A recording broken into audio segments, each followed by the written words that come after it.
wabarakatuh. Di sini saya Habib Muhammad Firdausy, ilmu komunikasi A3 akan sedikit menjelaskan tentang teori informasi organisasi. Jadi berdasarkan pada penelitian Carl Weick, organisasi merupakan suatu sistem yang seringkali mengalami masalah pada pelaksanaannya. Jadi dalam sebuah organisasi ini pasti terdapat sebuah masalah, karena ini dalam kehidupannya adalah masalah. Masalah tersebut seringkali disebabkan ketidakjelasan dalam memahami informasi baik yang berasal dari organisasi maupun lingkungan eksternal. Jadi masalah-masalah tersebut itu bisa terjadi di dalam organisasi maupun dari luar organisasi. Jadi teori informasi organisasi mencoba menjawab persoalan tersebut dengan berfokus pada proses komunikasi antar anggota dan departemen dalam organisasi serta organisasi dan lingkungan eksternal untuk mengurangi ketidakjelasan informasi dan menggunakan informasi tersebut untuk mencapai tujuan bersama. Jadi teori informasi organisasi di sini mencoba menjawab permasalahan yang terjadi di organisasi.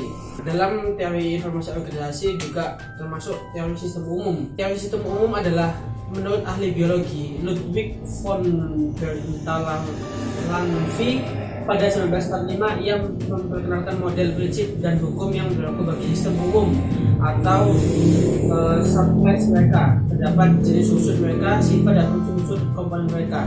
Jadi teori sistem umum ini bagian dari teori informasi organisasi. Teori sistem adalah sebuah transdisiplin studi tentang sistem secara umum dengan tujuan mengelusidasi prinsip-prinsip yang dapat diterapkan untuk semua jenis sistem untuk semua jenis bidang dalam penelitian. Lalu yang kedua ada teori sistem umum, yang kedua yakni teori evolusi sosiokultur dari Charles Darwin. Teori evolusi sosiokultur dari Darwin meyakini bahwa hanya makhluk yang paling adaptif yang dapat bertahan hidup dengan tantangan lingkungan sekelilingnya. Jadi makhluk yang paling adaptif maksudnya dia yang mampu beradaptasi dengan lingkungannya, dia adalah makhluk yang dapat bertahan hidup. Lalu teori evolusi awalnya dibentuk untuk mendeskripsikan proses adaptasi yang dialami makhluk hidup dengan tujuan terus berkembang dalam lingkungan ekologi yang menantang. Jadi awal teori evolusi ini awalnya dibentuk dikarenakan untuk menjelaskan proses adaptasi yang dialami makhluk hidup dengan tujuannya supaya terus berkembang dalam lingkungan ekologi, dalam lingkungannya yang sangat-sangat menantang. Lalu tujuan akhir bagi semua organisasi adalah ketahanan, dan seperti umat manusia, organisasi bekerja untuk menemukan strategi terbaik untuk melalui semua tantangan. Jadi tujuan atau the final goal dari sebuah organisasi adalah ketahanan, atau sebuah organisasi itu bisa bertahan sampai kapanpun untuk menemukan strategi terbaik untuk melalui semua tantangan organisasi tersebut. Pendekatan ini biasa digunakan untuk mendeskripsikan interaksi sosial yang terjadi di dalam organisasi. Dalam pertimbangan untuk mengartikan semua informasi, teori ini berasal dari bidang biologi. Jadi pendekatan dari Darwin ini biasa digunakan untuk mendeskripsikan interaksi sosial yang terjadi di dalam organisasi. Charles Darwin pada tahun 1948 dia menjelaskan bahwa adaptasi ini disebut dengan mutasi yang memperbolehkan makhluk hidup mengatasi lingkungan sekitar yang beragam. Jadi sangat banyak masalah yang dialami makhluk hidup, dan Darwin menjelaskan bahwa ini istilah tersebut dinamai dia dengan nama mutasi. Teori evolusi sosiokultur membahas mengenai perubahan yang individu lakukan dalam perilaku sosial dan harapan untuk beradaptasi terhadap perubahan atau lingkungan sosialnya. Kebanyakan perubahan ini menyangkut usaha anggota tim. Lalu dalam teori ini juga terdapat asumsi-asumsi teori informasi organisasi. Teori informasi organisasi adalah salah satu cara untuk menjelaskan bagaimana cara organisasi mengartikan informasi yang membingungkan atau ambigu. Jadi teori informasi organisasi adalah sebuah langkah untuk mengartikan atau menjelaskan informasi yang masuk dari eksternal maupun dari internal, entah itu yang ambigu atau yang jelas, supaya tidak terjadi kesalahpahaman dalam sebuah organisasi. Asumsi-asumsi yang mendasari teori ini adalah sebagai berikut. Jadi ada 3, yakni organisasi manusia berada dalam lingkungan informasi. Jadi organisasi itu dapat dibentuk oleh sebuah informasi. Yang kedua, yakni informasi yang diterima organisasi berbeda dalam tingkat ekuivokalitasnya.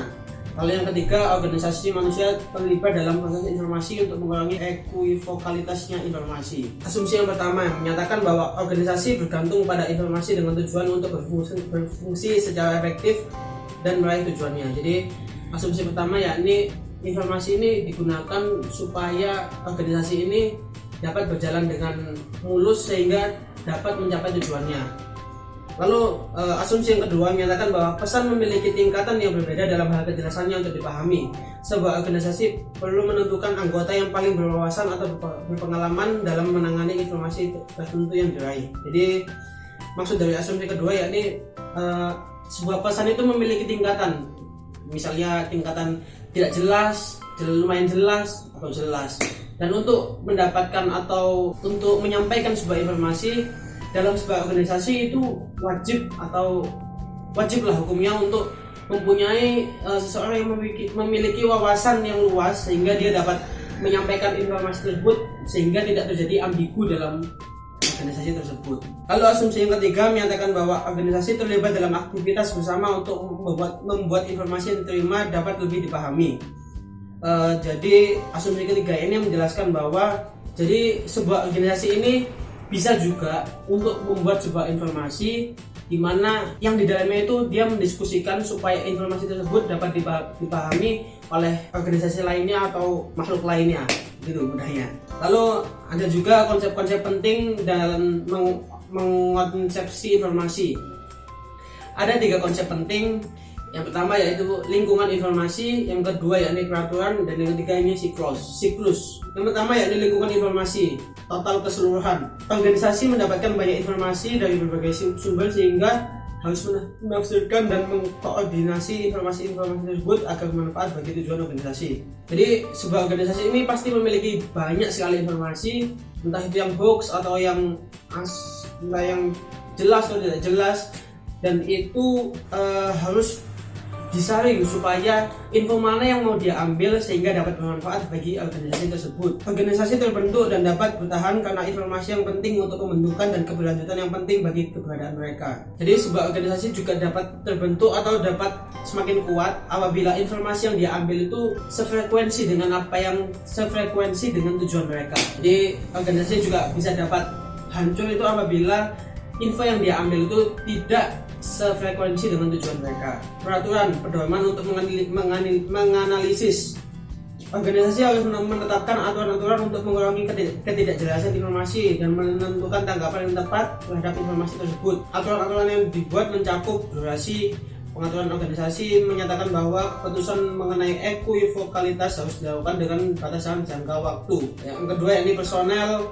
Peraturan organisasi yang menyatakan bahwa kebanyakan pekerja yang berwawasan harus menyelesaikan ekuivokalitasnya. Yang ketiga yakni sukses. Peraturan organisasi yang menyatakan bahwa sebuah rencana yang sukses pada masa lalu dapat digunakan untuk mengurangi ekuivokalitas yang ada sekarang ini. Yang keempat yakni usaha. Peraturan organisasi dapat menyatakan bahwa keputusan-keputusan berkaitan dengan ekuivokalitas harus dibentuk dengan syarat pemenuhan usaha yang paling sedikit. Baik, Assalamualaikum warahmatullahi wabarakatuh. Perkenalkan, nama saya Tegar Putra Pangestu, NIM 19202200154. Saya ingin melanjutkan presentasi dari Mas Habib tadi. Oke, yang ketiga, siklus aksi merespon menyesuaikan. Rangkaian perilaku komunikasi untuk mengurangi ketidakjelasan meliputi 3 tahap. Tahap 1 yaitu aksi, tahap 2 merespons, tahap 3 menyesuaikan. Tahap 1 aksi yaitu perilaku komunikasi yang mengindikasikan ambiguitas seseorang dalam menerima pesan. Jadi pesan tersebut masih memiliki banyak arti gitu, ambigu. Kemudian tahap 2 merespons, yaitu reaksi terhadap tindak komunikasi. Tahap 1 berupa reaksi yang diharapkan dan dapat sesuai dengan sebagaimana ada informasi yang dibutuhkan. Kemudian ada tahap 3 menyesuaikan, yaitu penyesuaian dapat berupa pertanyaan tambahan untuk mengklarifikasi jika informasi masih belum jelas. Jadi seperti kayak informasinya belum jelas tapi dia kayak ingin mengajukan pertanyaan lagi gitu supaya informasi itu lebih jelas. Kemudian prinsip-prinsip ekuivokalitas. Ada 3 prinsip menghadapi ekuivokalitas atau ketidakjelasan, yaitu prinsip 1, prinsip 2, prinsip 3. Prinsip 1 yaitu menganalisis hubungan antara ketidakjelasan informasi, aturan yang dimiliki organisasi, dan siklus komunikasi yang harus dipakai. Kemudian yang kedua, prinsip 2 yaitu semakin sedikit aturan yang dipakai, maka jumlah siklus komunikasi harus ditambah. Prinsip 3 yaitu banyak siklus yang dipakai memungkinkan ketidakjelasan dapat berkurang. Kemudian langkah mengurangi equivokalitas. Menurut Wake, organisasi melewati 3 tahap dalam mengurangi ketidakjelasan, yaitu tahap 1 penetapan enactment, tahap 2 seleksi, tahap 3 penyimpanan atau retensi. Tahap 1 penetapan atau enactment, yaitu organisasi menganalisis input masuk sehingga jumlah ketidakjelasan menjadi jelas. Wake percaya bahwa penetapan juga berhubungan dengan penalaran atau sense making atau usaha untuk menciptakan pemahaman mengenai situasi yang rumit dan tidak pasti. Tahap 2 seleksi, yaitu memilih metode paling tepat dalam mencari informasi tambahan untuk mengurangi ketidakjelasan. Jika informasi masih ambigu, organisasi harus melihat ke dalam sumber daya yang tersedia dalam menentukan jika organisasi memiliki peraturan tambahan yang dapat membantu mengurangi ambiguitas. Ambiguitas berarti kata yang masih bermakna banyak gitu, memiliki banyak makna. Tahap 3 penyimpanan atau retention, yaitu melihat informasi mana yang harus diatasi atau ditinggalkan dengan menggunakan data strategi yang pernah dilakukan atau membuat strategi baru yang lebih tepat. Jika peraturan atau siklus tertentu menguntungkan dalam membuat organisasi mengurangi equivokalitas informasi, kecenderungan organisasi akan menggunakannya untuk membimbing organisasi pada masa depan dalam kondisi yang sama. Konsistensi logis. Nah, ini kritik dalam sospek konsistensi logis adalah bahwa teori informasi organisasi memandang organisasi sebagai unit yang statis dalam masyarakat. Itu dari Taylor dan Van Avery tahun 2000. Tantangan para peneliti bahwa teori Wake adalah dengan kesadaran bahwa pada satu titik, organisasi memiliki potensi kontradiksi dalam dirinya dan proses akan dengan sendirinya memunculkannya. Utilitas. Kegunaan teori ini digarisbawahi oleh fokusnya dalam proses komunikasi.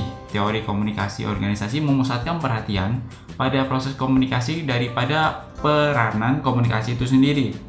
Hal itu merupakan keuntungan baik dalam memahami cara para anggota organisasi terlibat dalam usaha kolaboratif atau kerjasama, baik lingkungan internal maupun eksternal untuk memahami informasi yang diterima.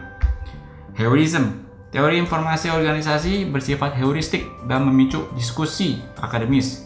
Teori ini telah menginspirasi pemikiran untuk melakukan penelitian mengenai beragam topik termasuk memanage informasi. Yulmer, Sono, dan Seeger pada tahun 2007. Baik, sekian terima kasih dari presentasi kami berdua. Jika ada salah kata maupun penjelasan yang kurang jelas, kami mohon maaf. Terima kasih. Wassalamualaikum warahmatullahi wabarakatuh.